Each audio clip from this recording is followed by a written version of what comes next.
जळगाव शहरातील शनीपेठ पोलीस ठाण्यात 2 गटांमध्ये झालेल्या हाणामारीमुळे मोठी खळबळ उडाली आहे। भाजपचे माजी नगरसेवक कैलास सोनवणे हे तक्रार देण्यासाठी कार्यकर्त्यांसह पोलीस ठाण्यात आले असताना दुसऱ्या गटातील तरुण देखील तेथे पोहोचले।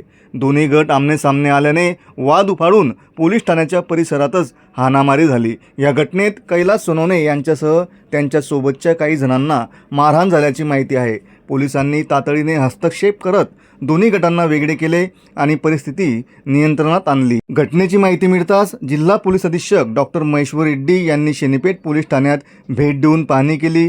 प्राथमिक माहितीनुसार मनपा टेंडरच्या मुद्द्यावरून हा वाद वाढल्याचे समोर आले आहे। या प्रकरणी गुन्हा दाखल करण्याची प्रक्रिया सुरू असून दोन्ही गटातील सुमारे 10 जणांना पोलिसांनी ताब्यात घेतले असून पुढील चौकशी सुरू आहे।